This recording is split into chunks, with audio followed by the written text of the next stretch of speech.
Bienvenue dans ces conférences. Découvrir l'EPF, c'est un petit peu l'idée de cette conférence. D'abord, je pense que le plus simple, c'est peut-être de nous présenter en quelques mots l'EPF. Je ne sais pas lequel de vous deux s'en charge. Nous raconter un peu ce qu'est cette école, où elle se situe et surtout, qu'est-ce qu'on y apprend. Ouais, alors, l'EPF, c'est une école un peu particulière. C'est une école qui a quasiment 100 ans maintenant et qui a été créée à la base par une femme à un moment où c'était plus difficile pour les femmes de faire des études et notamment en ingénierie. Et maintenant, du coup, on a gardé bien sûr ces valeurs-là dans l'ADN de l'école.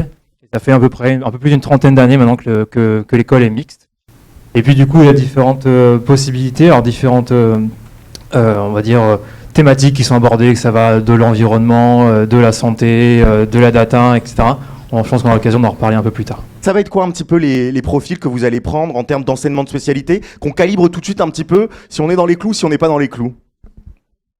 Globalement, on va plutôt, c'est plutôt destiné aux étudiants qui ont une coloration un peu plus scientifique, qui ont choisi des spécialités plutôt en sciences.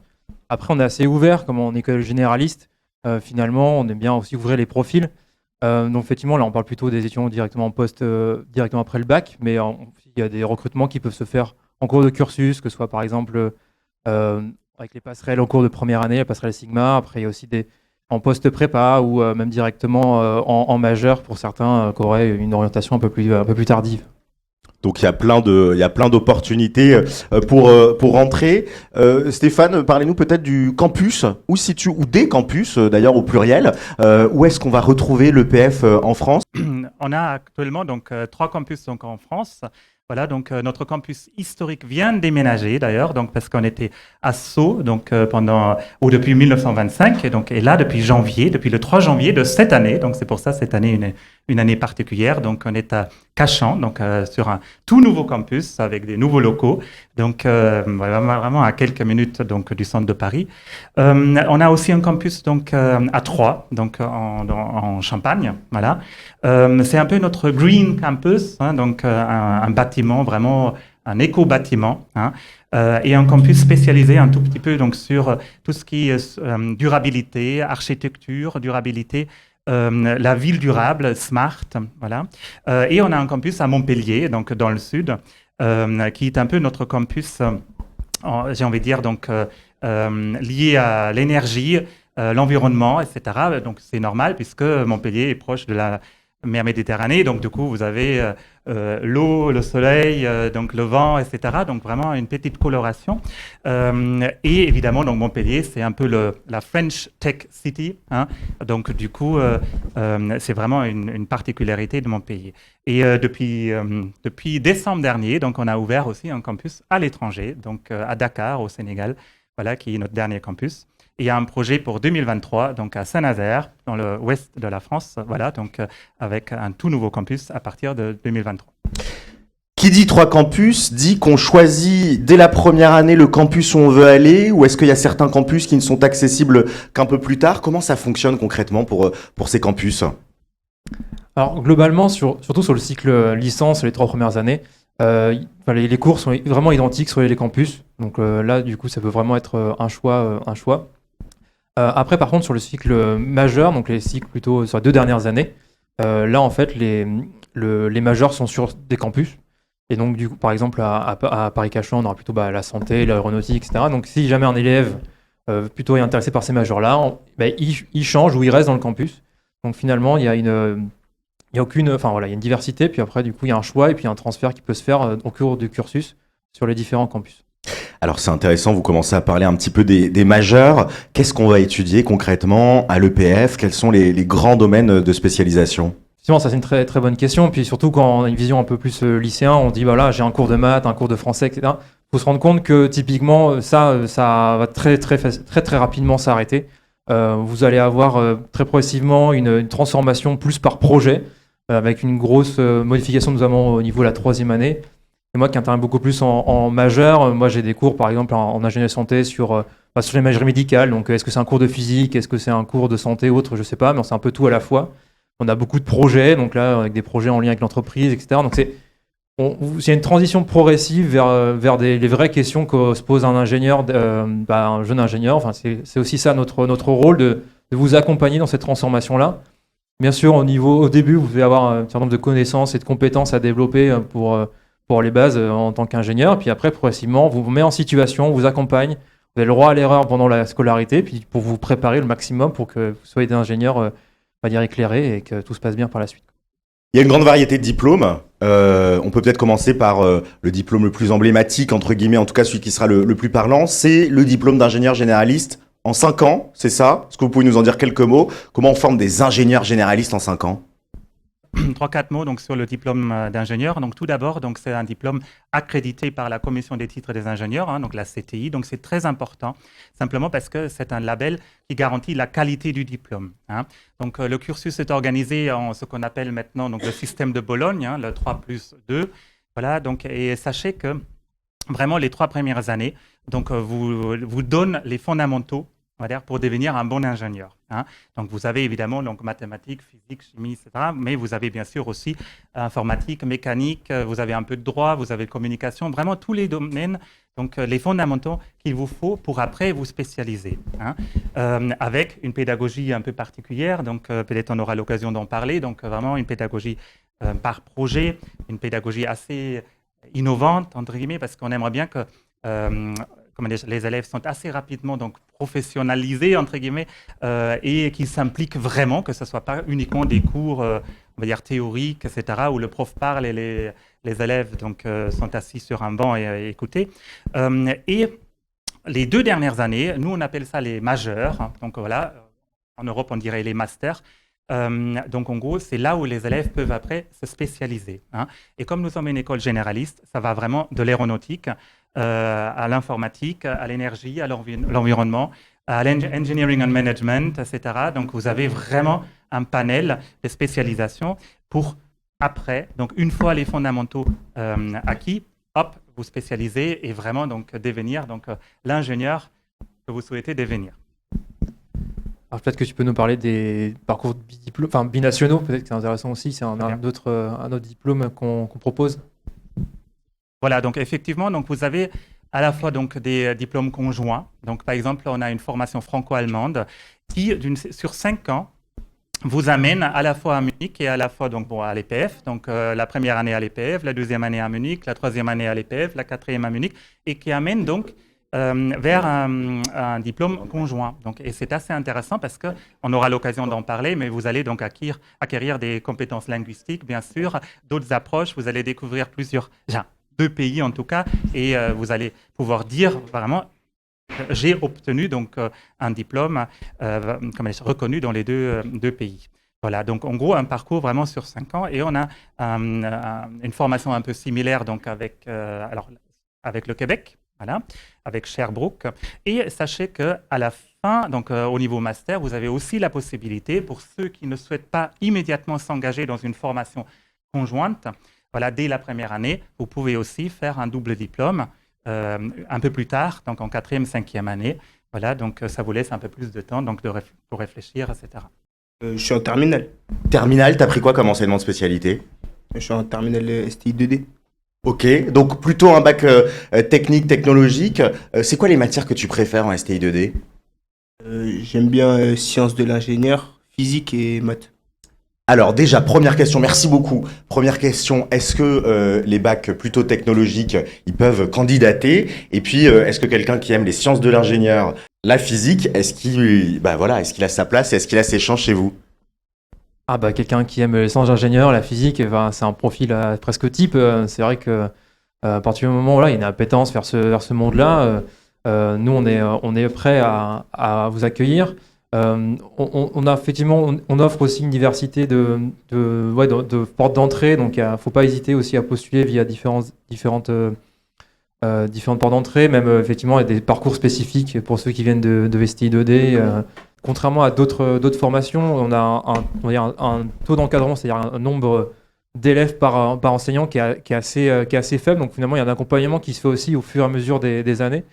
Et si pour les choix d'orientation, par exemple, on essaie d'être le plus bienveillant possible pour pouvoir vous accompagner, parce que forcément 5 ans, c'est long. Savoir au lycée qu'est-ce qu'on va faire finalement en tant qu'ingénieur junior dans 5 ans, c'est pas du tout facile. C'est normal ça change un petit peu. Donc c'est aussi ça je pense qu'aussi, un élément hyper important, qui m'a semblé hyper important, qui a à mettre en avant, je pense aussi. Et alors, on parlait tout à l'heure un peu du lycée, des cours de lycée, du changement. C'est quoi la différence sur la pédagogie entre le lycée et l'école d'ingénieur? Parce que c'est vrai qu'au lycée, bon, on a plein de cours, on a des cours qu'on n'aime pas. Qu'est-ce que t'aimes pas, toi, comme cours, par exemple? L'histoire, bon bah voilà. Donc des cours, moi j'adorais l'histoire, c'est pour ça que je me sens offensé, mais non, non mais t'as le droit de ne pas aimer l'histoire. Voilà, il y a des cours qu'on n'aime pas, on est obligé de les faire quand même. On a des DS tous les 3 jours, les profs, nanan, des devoirs maison. Est-ce qu'on est dans l'esprit lycée? J'imagine que la réponse est non. Et si on n'est pas dans l'esprit lycée, comment ça se passe un petit peu? Alors, effectivement, on n'est pas du tout dans l'esprit lycée. Très vite, comme je disais un peu tout à l'heure, on va être plutôt sur des projets. Par exemple, là, récemment, on avait lancé un projet dans 4e année. Le but, c'était de développer une prothèse du coup de pied pour enfants, avec une contrainte qui soit la moins chère possible. Et donc, du coup, les étudiants sont vraiment partis de la feuille blanche. Et vraiment, voilà, on veut juste faire remarcher un enfant qui aura été malheureusement amputé. Et du coup, comment on fait? Et donc là, on vient définir quels sont les besoins, quelles sont les contraintes mécaniques associées, etc. Donc on commence par une petite étude théorique. Après, derrière, on vient avancer, on fait une modélisation mécanique avec le logiciel de conception mécanique auquel vous avez appris au fur et à mesure. Puis après, on vient, une fois qu'on a une maquette numérique qui fonctionne, on l'imprime en 3D, on vient faire les tests au laboratoire, on vient voir si le comportement qui a été réalisé correspond bien à ce qu'on avait fait. Et petit à petit, comme ça, on avance sur des... c'est une pédagogie par projet, alors ça permet de savoir pourquoi on étudie ce qu'on étudie. C'est-à-dire que typiquement, voilà, quand on se développe ce projet-là, il va falloir faire des petits modèles théoriques pour savoir est-ce que ça va tenir d'un point de vue mécanique. Il y a un petit modèle de résistance des matériaux qu'il faut faire. Finalement, on accompagne les élèves pour apprendre les éléments qu'il faut à ce moment-là.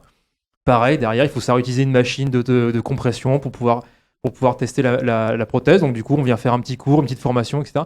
Donc ouais, c'est vraiment une approche par projet. On a beaucoup de projets, notamment dès la 3e année et surtout en cycle majeur dans les 2 dernières années. Il y en a quelques-uns bien sûr aussi au cycle, plutôt les 2 premières années, mais le temps associé au projet augmente. Et même typiquement, une philosophie qui se traduit beaucoup aussi dans les nouveaux locaux qu'on a pu avoir à Cachan là, depuis 2 mois. Au final, on a des groupes, des salles qui sont plus du tout comme une salle où là, un peu comme aujourd'hui, où vous êtes... nous, on est devant sur l'estrade et où vous vous regardez comme ça un peu parler. Il y a des îlots avec typiquement une télé, 3 chaises autour, et donc par groupe, 6 chaises, pardon, et puis du coup, autour, voilà, les étudiants peuvent travailler sur un projet commun, et le prof vient physiquement à chaque groupe, et c'est on va dire un mode par projet qui se crée aussi au travers des différents locaux qu'on a pu mettre à jour là, par rapport à des salles de cours très austères qu'on pourrait voir, par exemple, malheureusement au lycée. Alors, je ne sais pas quel lycée vous avez fait, mais en tout cas, de mémoire, je trouvais que c'était assez austère, moi, pour ma part. Mais... Ouais. Et peut-être pour compléter, donc, sachez qu'on accueille régulièrement des professionnels qui interviennent dans les cours. Donc, c'est des professionnels qui viennent des entreprises type Renault, Airbus et autres, Dassault Systèmes. Donc, justement, pour qu'ils vous enseignent, on va dire, le côté pratique, on va dire, donc, comment vraiment on travaille dans les entreprises, par exemple. Donc, c'est vraiment très professionnalisant. Et sachez aussi qu'on a créé une cellule d'innovation pédagogique justement pour donner aux professeurs, mais aussi aux élèves, bien sûr, les clés pour avoir vraiment des cours innovants, dynamiques, voilà, pour que ça soit justement un peu différent du lycée où on a parfois quand même des cours assez théoriques. Ouais. Et ça veut dire que concrètement, on a quand même des cours en amphi et après des TD, des TP, ou est-ce que c'est plutôt des petits modules? Comment ça marche vraiment concrètement? Alors nous, on a décidé d'avoir quasiment plus aucun cours en amphi. On a gardé un amphi pour quand il y a besoin d'avoir des interventions plus formelles sur la promotion, mais après derrière, il y a que des salles, on va dire, soit des projets, soit de TP, soit de TD, qui sont on va dire, à échelle humaine. Il n'y a pas plus de 36 places, donc mécaniquement, dès qu'on a plus de 36, on coupe la classe en 2 pour qu'il y ait quand même une interaction qui soit forte. Et alors, là, je pense prêche plus par ma paroisse, on va dire, où je suis plus en cycle majeur. Nous, on est beaucoup plus par projet, on n'est quasiment jamais en classe entière.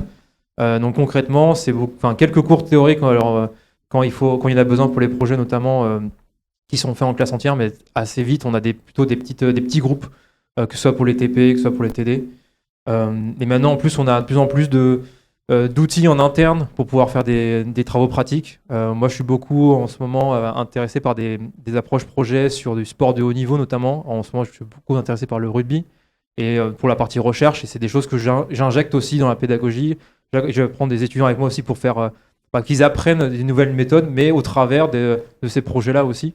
Et je trouve, en tout cas, jusqu'à présent, j'ai toujours eu des retours très importants. Et ça, je trouve ça vraiment bien de pouvoir partager. Et l'école nous donne ces possibilités-là aussi en tant que chercheur, on va dire, enseignant-chercheur finalement, de pouvoir véhiculer, enfin de diffuser comme ça. Alors, ce qui est intéressant aussi, c'est le choix des enseignements de spécialité, enfin des majeurs plutôt, parce qu'enseignement de spécialité, c'est au lycée, là, on parle des majeurs. On peut travailler dans l'aéronautique, dans la data, dans l'environnement, dans l'architecture, dans le numérique, dans la santé, dans les structures durables, les matériaux et dans le management. Il y a pléthore, enfin, il y en a plein de majeurs. Comment ça se passe un petit peu l'accès au monde professionnel? Parce que c'est une chose d'avoir des cours sur tous ces sujets-là, c'en est une autre à un moment aussi de se former et d'aller en entreprise. Comment ça se passe en entreprise? Et à partir de quand on commence à être dans le bain de l'entreprise? Alors, l'intégration en entreprise, elle se fait vraiment très progressivement parce il y a plusieurs stages qui se font au fur et à mesure. Ça va du stage directement, on va dire, plutôt d'observation, puis après un stage de plus en plus d'élèves ingénieurs et stage de fin d'études. Donc, les étudiants se retrouvent assez fréquemment à avoir un pied dans l'entreprise. Et puis, c'est le meilleur moyen de voir concrètement comment ça se passe. Et puis, ça permet de fixer vraiment les esprits. Et ça a un discours beaucoup plus percutant que nous. Et puis, finalement, on n'a pas la prétention non plus de connaître comment ça se passe dans toutes les entreprises. Donc, les étudiants ont un profil... Ils vont voir concrètement en entreprise comment ça se passe. Et ce qui est hyper intéressant aussi, c'est que, en plus, il y a aussi les projets qui se font, pour la plupart, des projets majeurs, notamment en 5e année, qui se font avec les entreprises. Et derrière, c'est les stages, notamment le dernier stage, ce qu'on appelle le stage de fin d'études. Finalement, c'est une passerelle aussi. Donc, c'est presque un stage où l'élève est presque ingénieur junior. Et il y a un taux de transformation assez important d'élèves qui se font recruter directement dans l'entreprise dans laquelle ils font le stage. Et ça va dans les deux sens. J'ai déjà vu des élèves qui ont refusé, dit non, j'ai vu comment ça se passe, j'ai appris des choses, mais j'ai envie de voir d'autres choses, et m'ouvrir plus et après choisir une autre entreprise. Donc ça, c'est hyper intéressant de pouvoir finalement choisir en connaissant concrètement comment ça se passe en entreprise. Puis comme l'a dit un peu Stéphane tout à l'heure, il y a aussi beaucoup d'intervenants qui viennent des entreprises, ça va de grands groupes, ça va d'entreprises plus petites. Et voilà, typiquement aussi en santé, nous on a même des médecins qui viennent, des chirurgiens, on essaie en fonction des différentes majeures, on est au plus proche du tissu professionnel associé à la majeure, et ça permet justement d'accompagner les étudiants vers cette transformation-là au fur et à mesure des années. 4 stages au total. Donc, le premier stage, vraiment, donc après la première année, le stage d'exécution. Vous avez un stage engagement citoyen, donc aussi pour savoir un tout petit peu ce que c'est d'être un citoyen engagé aussi, donc travailler dans le milieu associatif, par exemple, etc. Donc, après, vous avez un stage de 4 mois en 4e année et le fameux stage de 6 mois, le projet de fin d'études. Voilà, et peut-être en complément, donc évidemment, on vous accompagne. Donc, il y a un service... on va dire insertion professionnelle, un service carrière. Et donc, en gros, vous allez avoir tout au long de votre scolarité des ateliers CV où on vous aide un peu donc, à rédiger votre CV, votre page LinkedIn, etc., les réseaux. On organise évidemment des forums d'entreprise aussi pour faire venir les entreprises qui, après, vous proposent des stages ou qui vous recrutent. Voilà, donc vraiment, le côté insertion professionnelle est présent tout au long de votre scolarité. Alors, on avait une question dans le public et si vous avez des questions, vous n'hésitez surtout pas à me les poser. C'est Félix qui a une question. Je te laisse la poser, Félix. Merci beaucoup. J'aurais une question. Je voudrais savoir quels sont concrètement les critères de recrutement pour vos écoles et quels sont les profils types. Pardon. Quels sont les profils types que vous recherchez C'est troublant, c'est pour ça. Merci Félix. C'est vrai que quand on tourne la tête et qu'on a une caméra, c'est un peu particulier. C'est vrai, comment ça se passe du coup, toute cette phase d'admission dans l'école? Alors là, c'est pas une question facile finalement. La poser était pas facile et y répondre l'est pas non plus. Typiquement, en fait, ça dépend vraiment où t'en es. Donc il y a différentes voies d'admission. Il peut y avoir directement après le bac. Donc là, du coup, il y a via le concours à venir, il y a un dossier et puis un concours à réaliser directement après le bac. On organise même des séances d'entraînement pour ceux qui voudraient s'entraîner pour ce concours-là. Après, c'est assez varié. Il peut y avoir des admissions qui peuvent se faire en cours de première année avec une passerelle. Il y en a qui viennent plutôt directement deuxième année sur les concours un peu parallèles, directement après en post prépa ou dans des. Donc ça dépend du dossier. Nous, ce qu'on voit typiquement, c'est on essaye de juger est-ce que la personne semble avoir on va dire un profil qui soit intéressé par le monde de l'ingénierie. C'est-à-dire que typiquement, si on se rend compte que la personne n'a jamais fait ni de maths, ni de physique, ni d'ingénierie, sur les 5 dernières années, on va se dire que ça va être plus compliqué. Par contre, après, on est assez ouvert sur les différents profils qui postulent. Comme vous avez pu voir là, sur les majeurs, on est assez divers. On reste une école généraliste qui forme, où il y a un ensemble de cours à la fois en maths, physique, mais aussi en chimie, en langue. Donc du coup, forcément, il y a une diversité des compétences qui développées, qui est forte. Donc du coup, forcément, on a une diversité aussi des élèves qui rentrent à l'école. Et même, on a des recrutements, peut-être que Stéphane pourra en parler, des recrutements à l'international. On a une proportion assez importante d'élèves étrangers qui viennent aussi, qui est le corollaire du fait qu'on envoie à l'étranger. On a aussi des élèves étrangers qui viennent dans nos formations. Et justement, c'est intéressant cet aspect international. Dites-nous un petit peu comment ça fonctionne, parce que quand on est en école, l'un des aspects, c'est l'international, c'est la possibilité de partir un petit peu à l'étranger, de voyager, d'apprendre différemment l'interculturel. Comment c'est intégré au sein de la formation à l'EPF ? Vous savez, dans les écoles d'ingénieurs, donc il y a un semestre obligatoire donc à l'étranger. Donc ça s'appelle l'expérience internationale obligatoire. Par contre, très souvent, je dis à mes élèves, donc le O, donc c'est pas O comme obligatoire, mais O comme opportunité.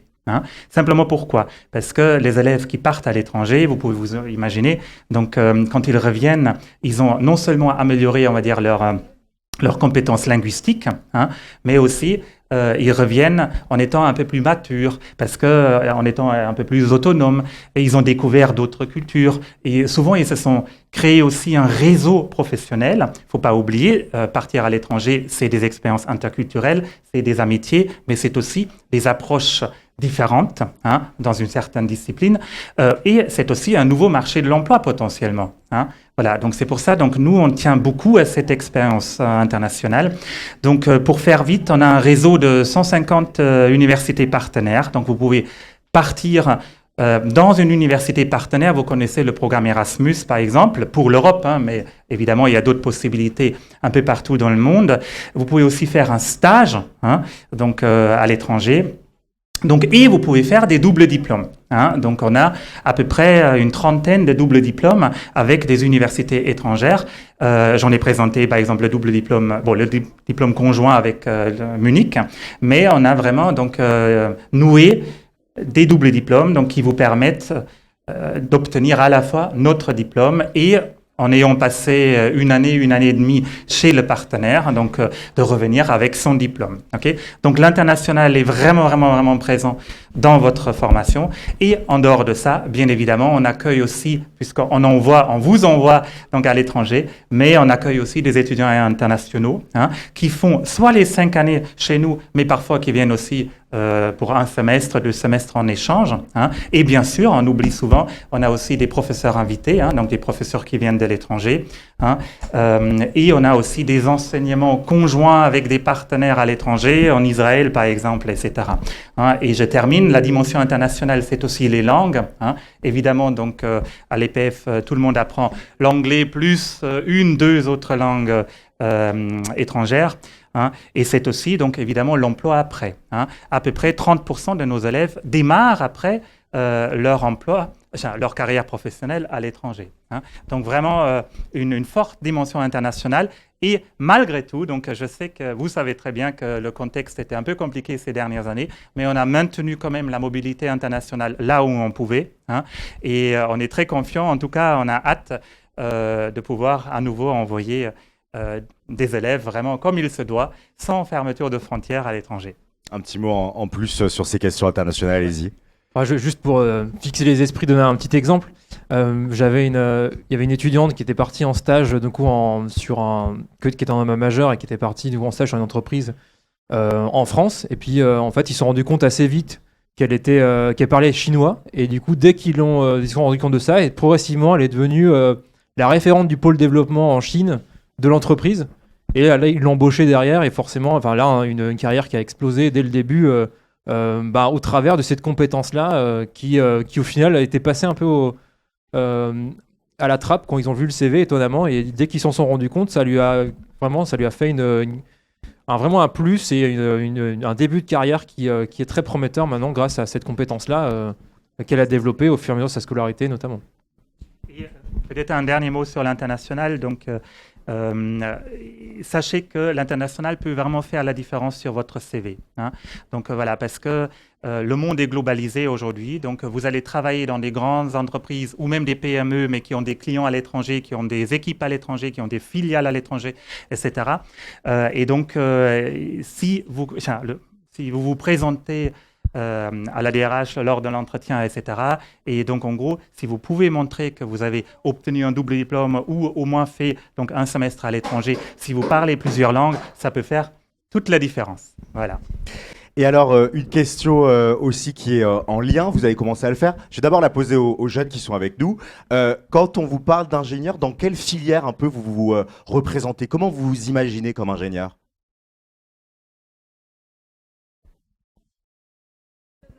Ah pardon, alors oui, je suis en train de regarder les gens. Ouais, plutôt dans quoi? Vas-y, dis-le à haute voix.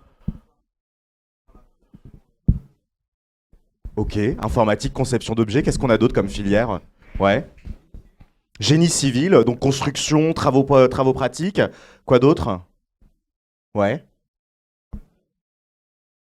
Plutôt cybersécurité, et Dieu sait qu'on en a besoin en ce moment. Faites attention à vos téléphones. Ouais. Automobile. Bon, on le voit, plein de débouchés, plein de filières différentes.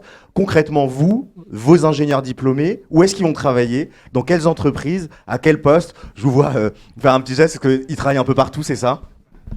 Alors c'est pas ça. Alors effectivement, là tout ce qui a été cité, typiquement, en fonction des majeurs, on peut y avoir accès. La conception, forcément, ingénieur, on pense assez rapidement à recherche et développement, conception d'objets, développement de produits, etc. Ça, c'est clairement des missions qui sont faites. À partir après génie civil, automobile, ça, c'est des thématiques qui sont abordées plutôt dans la majeure matériaux et structures durables. Là, c'est effectivement, il y a une diversité de formations, une diversité de profils, une diversité d'entreprises derrière qui vous recrutent, qui est assez fort. En termes de postes, c'est là où tout l'intérêt de l'école généraliste se concrétise, c'est que vu que le profil d'étudiants du coup, qui sont formés sont beaucoup plus généralistes, donc ils peuvent être très facilement à l'interface entre plusieurs secteurs, et ça c'est des choses qui sont vraiment demandées en ce moment.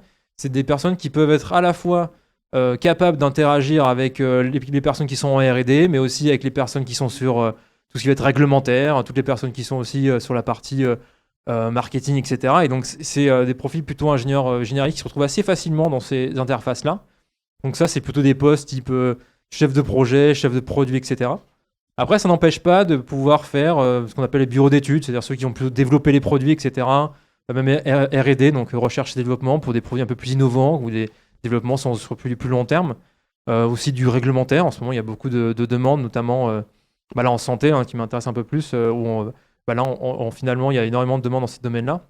Il faut savoir que nous, on travaille beaucoup avec ce qu'on appelle les pôles de compétitivité. En gros, c'est une cartographie de quelles sont les entreprises qui recrutent en ce moment et quelles sont les compétences qu'ils attendent.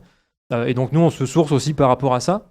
Donc, on filtre un peu parce que forcément, aussi, en étant en école, on a aussi besoin de transmettre des compétences. Et ça, on voit plutôt ça avec les organismes spécifiés. Mais on en reste très proche des besoins de l'entreprise en essayant d'avoir un petit coup d'avance, si c'est encore mieux, pour pouvoir être sur favoriser l'insertion sur le marché de l'emploi. Et là qu'on a pu voir un peu un panel de profils d'entreprises et de jobs qui sont très, très, très variés. Merci beaucoup à tous les deux d'être venus nous présenter cette filière. On peut les applaudir très fort.